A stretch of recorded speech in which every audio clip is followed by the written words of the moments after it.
Welcome back to Breakfast Central. Let's now find out what the papers are saying this morning. We're joined by public affairs analyst Rasaq Olokoba. Good morning. Thank you for joining us. Happy Friday. Let's get to the papers. We'll start with this Nigerian newspaper, and on the front page of this Nigerian newspaper this morning, the stories there are fuel price crisis, not our making. Minister Olokoba says we don't fix prices. Poverty will be worsened, says TUC. It's grossly insensitive. Reps Minority Caucus declares wants urgent reversal. Court reserves ruling in Binance executive application over $34.4 million alleged fraud. NEMA confirms 2 dead, 2 injured in Kano building collapse, not again. Oyo demolishes structures harboring illegal diesel marketers. Africa-China trade partnership hits $280 billion. And that's all that we have. Let's move over to the Daily Independent newspaper. On the Daily Independent, Tinubu tasked NNPC Limited and others to address fuel scarcity and pricing. Federal government advises against panic buying, claims PMS availability. Says petrol will be available throughout the country by weekend. Yay. To allow Dangote's refinery set petrol prices from October. Clark asked IGP to arrest Wike over threat to put fire in PDP states. Nigerians face hurdles with new UAE stringent visa policies. And also NNPC yet to lift our products, says Dangote Refinery. CSOs give federal government 7 days to address all bad governance cases. And also, Burkina Faso introduced new passport without ECOWAS logo. We can also talk about the Xi Jinping pledging $50 billion for Africa to shore up China's influence. But before we get our guest to share his thoughts on these stories, let's quickly stop over, take a quick trip to South Africa, where there is a new story concerning the crisis in the Middle East. And Absolutely. Of course, the call for children from Gaza seeking refuge in South Africa. Let's head to the Middle East quickly. Absolutely. The war continues to take a catastrophic toll in Gaza, and children are the most affected with lack of medical facilities and enough doctors and specialists. Those with complicated medical conditions are left more vulnerable. Around 5,000 people have been evacuated for treatment outside Gaza, with over 80% receiving care in Egypt, Qatar, and the United Arab Emirates. Now, South Africa has also received those who need medical care after being evacuated from Gaza. Since the 7th of October 2023, life has changed beyond recognition for the 2.2 million people living in the Gaza Strip. Now, while children are always the innocent victims of any violent conflict or crisis, the impact of this war on children is unprecedented. With over 17,000 children killed and over 20,000 missing, 10,000 more that are displaced and separated from family, trapped under the rubble, and many who have not been identified or collected. We, of course, will be having a conversation with Bongani Siziba later today on the program to discuss these issues and, of course, the response from the South African government that has seen appeals for children from Gaza to seek refuge in South Africa. And just to add that some of the kids are coming in this morning. They'll be jetting in this morning, and she's reporting to us from the OR Tambo Airport. We'll be joining her, or we'll have her join us shortly. But now let's get into the papers this morning. We still have Rasaq Olokoba, who's here with us, and we're looking at the front pages. I think we should have one more paper to look at. Let's look at the Punch newspaper. On the front page of the Punch newspaper this morning, the big story there says, NNPC ties Dangote petrol price to forex rate. NNPC begins lifting Dangote refinery petrol September 15th. Vessels begin offloading, queues worsen. I'm hoping that we'll not hear mother-daughter vessel again by the time they start offloading from Dangote. Terrorism financing, police to quiz Ajaero September 25th. PSP officials condemn members' arrest over land dispute.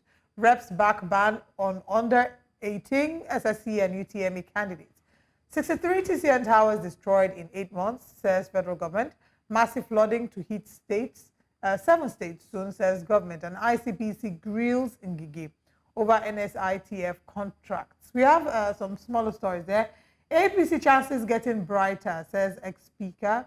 And PDP will ensure continuity in governance, says Ighodalo. That's, of course, referring to the politics of the elections coming up in Edo State. But let's talk about the big story here, the NNPC tying Dangote petrol price to forex rate. NNPC, and this is a very, I don't quite understand this. I'm hoping that maybe we can have some clarity. There's been a bit of concern as to what will officially become the pump price of petrol, seen as Now they no longer have to import. They're getting directly from Dangote. One of the hopes that Nigerians had would be that this would reduce the pressure that would be on Forex. And as such, we would then maybe start to see the Naira not having to hemorrhage as frequently as it does, or as it's been in the past few years. So talk to us about your thoughts regarding the impact of the Dangote refinery on fuel production, and fuel distribution within Nigeria. Well, it's supposed to ease the challenge we have for local consumption. And I'm amazed that NNPC is coming around to say that it's going to be determined by Forex again. That's not correct, too. What should determine Dangote's price should be cost of production, not Forex rates. Because that's what we are running away from. That's why we are encouraging local production. Why will our commodity we are consuming in Nigeria be determined by the rate of dollar? I think we should not allow that to happen. It's not a correct thing. No. You see, since 1985, we have been having this challenge of turnaround maintenance with our refineries. I know oil and gas sector is energy. Energy anywhere in the world is a serious business. Indeed. If you remove energy in the world today, the world is going to stand still. Okay. So any country that is having energy, access to energy in terms of natural resources, should manage it very well. And that is one of the reason why any smart president in Nigeria will be the Minister for Petroleum. The responsibility, any smart president in Nigeria. So you endorse that? No, it's not endorsed. It should be it's not proper, but any smart president will be the Minister for Petroleum. So why? Because responsibility that the federal government perform is so much. The major source of income of Nigeria is oil. So you expect him to hand it over to somebody. He will not. Has the President Bola Ahmed Tinubu, has he fared well? The challenge so far we have, that was where I was coming to, okay. That emotions will not help us anytime you want to dissect public policy. There is no Nigerian president that is not increasing fuel price. And that's not correct. So we must examine what is wrong with us as a people. Okay. That why do we keep having this kind of challenge? One thing. And that thing is Dangote, that FX is coming into it again. I will come back to this conversation. The conversation is the role of the president as the Minister of Petroleum, how effective he has been, because you say that any smart president should be the Minister of Petroleum. But let's head to South Africa this morning. We're joined by Bongani Siziba, News Central's correspondent in South Africa, as she brings us updates where the kids are jetting in this morning, crossing over to South Africa for some shelter. Good morning, Bongani. Talk to us about the updates regarding these kids who are unfortunate recipients of war. Good morning, Olive, and also good morning to our viewers. Yes, it's quite a sad day, especially when you see kids that are coming in injured. Yesterday, I was at the hospital in Pretoria, where I saw two of these kids that were injured. One of the kids was telling me that she was bombed at school, and the other kid was also at her home, where they were bombed by Israel. We know the war that is happening between Israel and Hamas, where the people in Gaza are taking a lot from being bombed. There's no medication in hospital. A lot is happening there. But today I'm here at the OR Tambo International Airport, where some of the relatives, or rather South Africans, are here just to welcome one of the kids that is coming through, just to get that medical attention here in South Africa. But with me, I have some people who are here who have just come to welcome, to give that gesture of help to these kids. Let me just take one or two of these people just to hear their views, what they think about this gesture that South Africa has taken. Good morning, and thank you for joining us here at News Central TV. How do you feel about this gesture? Good morning. Thank you for having me. You know what? I think this gesture is very big, and it speaks on behalf of South Africans of all nationalities. We are here in solidarity with Palestine. I think this is the least we can actually do for them. It's no brainer. We're watching the worst criminal and crimes in history being committed. The least we can do is show them our support, because the only thing they are holding on to currently is their faith. And in us showing them solidarity, opening our arms to them, we're hoping to give them extra hope. We're hoping to get our message very much across, because they are not witnessing any justice. The world system has failed them considerably, and we want them to know we will never stop fighting. Okay, let me just speak to this one. How do you feel about this gesture that South Africa is giving a chance to the kids from Gaza? So I would feel as a South African that, you know what, I would love to help a lot more kids, more than just only having 3 years. I think it's a really good gesture of Neil SA going out that extra mile of getting the kids here. I know they do want to bring a lot more, like over 2,000 kids for treatment. But yeah, I just hope that by giving them this treatment that I don't know. Oh, okay, so emotional there, Olive. You can see that people are so emotional with this gesture that Mil SA and also South Africa is giving that opportunity to the children who are in Gaza. Yesterday, like I indicated, that I was at the hospital, the visuals that I saw there, it's something that you would not want to see twice. But any minute from now, behind me, one of the children that is coming from Egypt will be coming through those doors. And if I can ask my camera person just to pan out, just to show you how many people are here at the airport, just that gesture for South Africa that they are doing to the people of Gaza, showing that solidarity, not just solidarity of words, but also actions, showing that solidarity to the children of Palestine, who they are innocent taken by war. It's back to you in the studio now, Olive. Just quickly, I want to know, if you've spoken with South Africans themselves, and I want to know what, their mindset is concerning this. Are they excited to welcome these Palestinians to South Africa?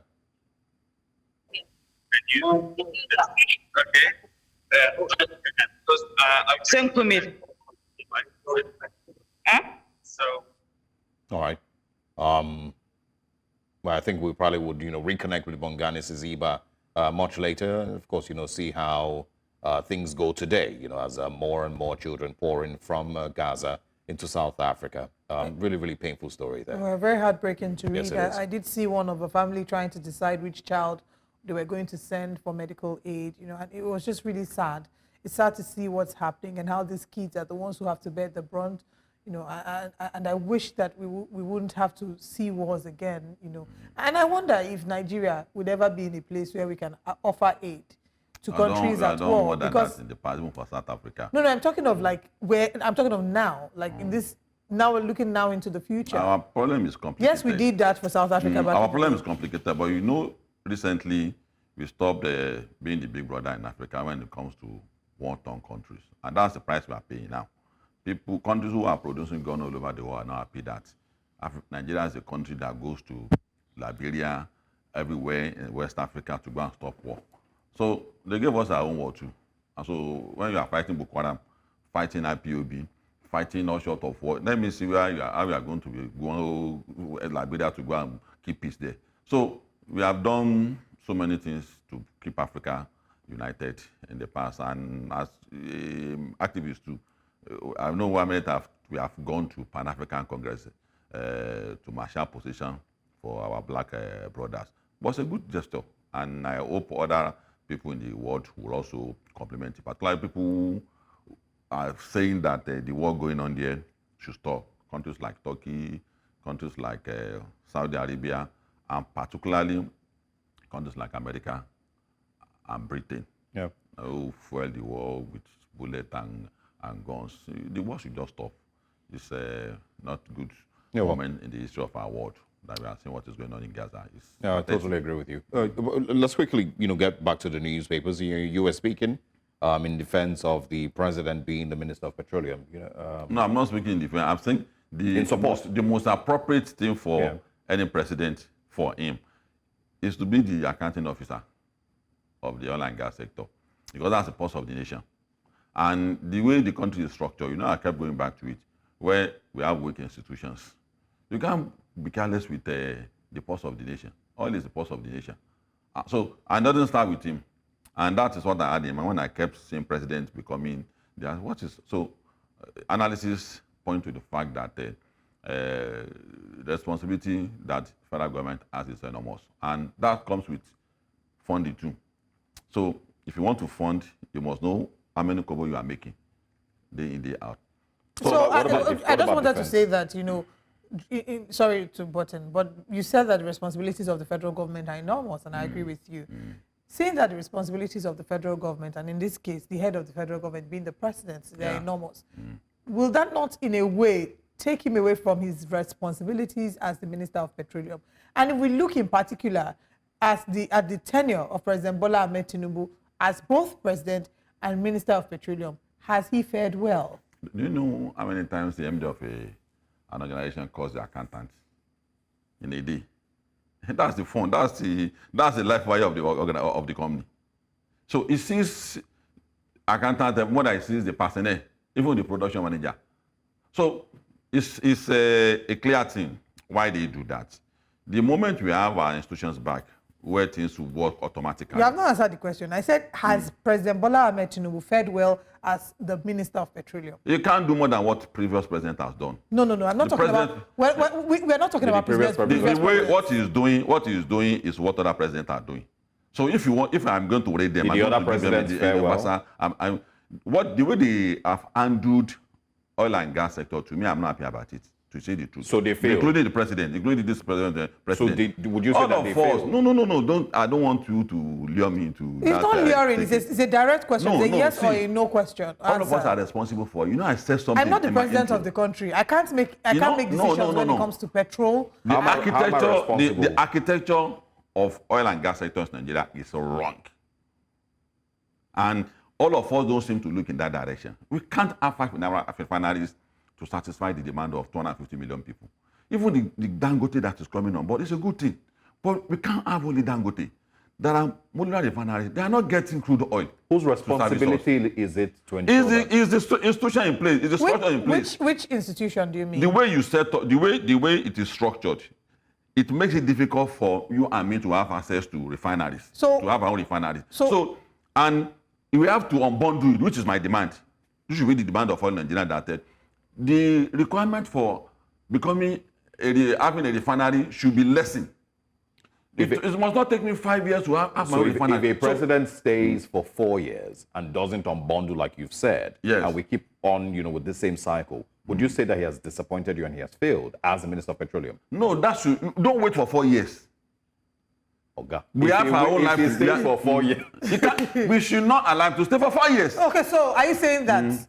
Something must be done about it. Okay, so and if something is not done about that, let me give you this information. Yeah. Fuel price will increase again on that 6 or 1 year. Okay, so I'm saying I don't care about the other presidents, the previous presidents or the future president. I'm talking about the current president. You should care. No. Because that what gave us this conclusion was how the past president has failed. And you know what? As Minister of Petroleum. And I agree with you. Yeah. I agree with you that to be able to look at the future, you must be able to go back in time to correct the mistakes of the past. Yes. So if you say that it's not just from this president, that the presidents from the past have made a mistake, and I can see, some sense in that, and maybe I agree with you. But if there were mistakes made in the past, does it not then rest on the president who is the present president? And that's what I'm telling him. To correct the mistakes that's of my the past, position. which comes back to my question. That's my position. Which comes back to my question. That if you have this current structure, the president being Minister of Petroleum. No. If it is this current structure, it should be the Minister of Petroleum. And what we should be advocating for is that the way we run oil and gas sector in Nigeria should change. That's what we make him relinquish his position. If it's not done, you can't relinquish your position where everything is centered the way it's centered. You won't relinquish it. Was the president sworn in as the Minister of Petroleum? You say what? Was the president sworn in as the Minister of Petroleum? Same way other ministers were sworn in. The power the president has, he can perform the role of anybody. He can decide not to. No, he cannot perform the role of anybody. It's why we have checks and balances. It's why we have systems. Go and check your constitution very well. So don't speak with emotion. No, it's not emotion. It's emotion. I just want to correct a statement. No, it's emotion. It's emotion. The president cannot be the police. The president cannot. It's the police. He cannot. No, he cannot. Let me tell you. Yes, he's chief security officer. Yes. Right. However, we have something called. The president of Nigeria is your police officer. And he's the judge as well. Because And he's a judge as well. That's another arm No, of but government. I'm just saying that in reference That's to you another arm of saying he can perform anybody's role. No, That he is the cannot. way this country is structured. Don't be emotional about it. No, it's the, not the emotions. power in the hand of Nigerian president, he runs 22 security reports every day from army, from navy. Who runs country like that? That is the state of the federation. It's under him, the IG. He appoints him. Whereas there should be states who should preside over the security of their life. So we are looking away from addressing the issue.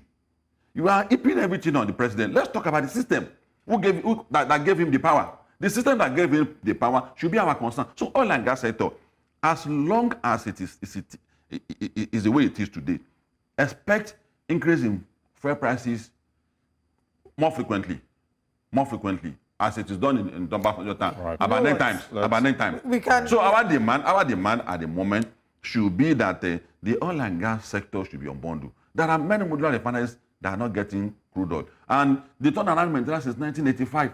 What are they turning around? Unbundled by who? By the government. Okay, and so Who is the if government we have here? people in government who spend the time that... By the president, if that's what you want me to say, by the president. Okay, and so if he doesn't, would you say that he failed? No, see, this kind of language of failing or not failing. No. All right, We Mr. are Olokoba. asking him to do his duty. If- Mr. To perform his Olokoba. Okay, you know what? Let's move on to Let's another. talk about We ask him to perform Let's his move on to duty. another Edwin story. Clark asking the IGP to arrest Nyesom Wike over his statements on the PDP state. You see, Baba is not doing well. Baba, I respect Baba so much. That regional mechanism that Baba is trying to employ now should have come long ago. In fact, South is the only region in Nigeria that don't have that mechanism in place. As irrecalcitrant as IPOB is, there are still organizations like the ONEZ that speak at time that no, this is insane. We can't allow our region to do this type of thing. But it's missing in the South. What Papa should do is to create a platform for conflict resolution, so that the Rivers State governor is always fighting his predecessor. Is something not wrong with that state? So it's broader than what Papa is saying, that you should be arrested. It's broader than that. We have other states that have economic strength like Rivers, Lagos, Kanu, and in the east too. They don't suffer this kind of fate. Is it a cost that you must fight your predecessor? It's not a good thing. So it needs a broader solution. It needs a solution where everybody will be brought on board. What's the genesis of this crisis? Who offended who? So the way he's handling it now, there's no how the wicked team will be happy with him. He's an elderly person. You can't make such pronouncement when two children are fighting, particularly when they're holding two sensitive positions, a minister and a governor. Those are two important teams. And the recording decimal, the important people among all of these are the people of Rivers State, who voted someone in to do roles and pay salaries and make life better for them. And this kind of issue is coming up again. So I will appeal to Baba that Baba should create a more broader platform where all of them will be brought on board. If you insist that you are going to be on the side of Fubara, the crisis will not go. It won't go away. Fubara demolished a parliament. That's an aberration. And you're not looking at that direction. Wicked too is also wading in the Rivers affair in a way that suggests that it's not civilized about the way he's landing his own disagreement with the government. Not civilized about it. Do you think that Nyesom Wike saying that he will put fire to the states is an insightful statement, or you think that is a statement that was just... How can the minister say such a thing? Okay. How can the minister say such a thing? It's wrong. It shouldn't be coming from a public office holder. And do you Even think from ordinary Nigeria, it shouldn't be coming from them. But our public office holder are smart too. It's different from what someone said in Canada that will poison you, but it's different too. He said, I'm going to put fire in all the states. He's a lawyer. You have to be careful when someone says, I'm going to kill somebody tomorrow. The police can only arrest him and caution him not to kill him because it has not become specifics. Yeah. So how he's going to put the estate in fire, if he's in fire, he will define it for you. Rather than someone who is being specific that this state, I will give some people money to start burning entire own state. That's specifics. So with what he has said, he can dance around it. And that is why when political class talk in Nigeria, we have to be careful in saying that they have said the wrong thing. They understand each other. And so in all of this, the people should be the central focus. People of River deserve more than this. Since 1990 date, why are you doing that to those people? I sat there and I see this kind of coloration in the entire state belonging to this camp, that camp. It does not aid development and it must stop. So Baba needs to have a larger advance, no matter what Baba has told him about it. It should create time to also listen to the concerns of Wike. Both of them are wrong, both Baba and Wike, they are wrong. They don't behave like statesmen, the two of them. And they don't have the love of their people at heart. But for me, I want the Rivers people to put this behind them and remain focused on what is going to be make Rivers State one of the greatest states in Nigeria. Yeah, all right. Quickly also share your thoughts on the drama in the Labour Party with the Julius Abure. removal of Julius Abure as chairman of the Labour Party. I'm disappointed in Labour. I want a strong opposition. I don't want this kind of opposition. As much as I love APC, and if I ask me to vote for anybody yesterday to that, it's going to be Tinubu. But that does not mean that there shouldn't be a party that should put in APC under its toe. This is not to run opposition. And political class in Nigeria, particularly the party, they have this attitude of addressing issues that should be behind the scene in public. It is not good for our politics. No country in Africa will emulate political parties in Nigeria. No country, except to come and learn how to win an election by any means necessary. That's only to come and learn from us. But to learn politics of ideology, where what drives you is program. That the program you believe in that should happen in Nigeria, I believe in to happen in Nigeria, should be the basis for me to either join or leave your party. It's not the case with all our parties, all the parties. So I'm not impressed by Labour. Labour should try to go back and rework themselves. There's hope for them in many of the states in Nigeria. There's hope everywhere. But with their attitude, whatever is the problem they have with Obi, with each other, they have to resolve. And don't forget that PDP, they are rivals. Forget the fact that when it's APC matter, they will always align to make sure that they decimate APC. Labour is becoming stronger. That is a threat to PDP. And PDP and APC will not be happy that Labour is getting stronger. So Labour should be a smart party. They are a very beautiful bride for the political future of this country. So to continue to have this kind of crisis, they are decimating them. Their followers won't be happy with them. Their followers have hope in them. Look at the last election. They came and look at the miracle they performed, the political miracle they performed in terms of performance. They almost got Lagos. And with this kind of attitude, they can't be as strong as this again in the next election, except they address all these issues. So they want to defeat APC with this attitude. They can't do. The people they say they will be getting will be increasing by number on a daily basis, basically our attitude. All parties have issues all over the world. There should be a mechanism for resolving that crisis. That crisis can be any reason. It can be petty, can be fundamental, can be serious, can be unserious issue. It's political. So they need to sit down and put their hands together. I want a strong opposition. I want fuel increase to be addressed by Labour smartly. Yeah. That NNPC, we know that does not have power to regulate again. It's also a stakeholder. And NNPC is a company importing fuel today. And that is why the federal government feels that even NNPC is importing, marketers who may weaponize importation of fuel by making sure that their seat to their tune is being defeated by making NNC a PLC. But to that extent, let's do something in such a way that we won't be importing fuel again. I want Labour to talk like that. I want PDP to talk like that. I don't want PDP to talk and say, wow, what are they saying? I want to learn something from them. So that even as a friend of APC, if I want to talk to them more seriously, I will appoint to be able to tackle them and be able to engage them with. But with what you are saying, they are becoming more porous and porous every day. As always, very interesting hearing your views. We hope that, of course, our viewers have also enjoyed them as much as we have. Thank you very much for stopping by. It's a pleasure. Thank you very much. And we'll see you again next week. Thank you very much. All right. We, of course, keep the conversations going this morning. You remember you could simply tweet at News Central TV and share your thoughts with us on any of the conversations we're having. Stay with us, take a short break, and then move into other discussions this morning on Breakfast Central.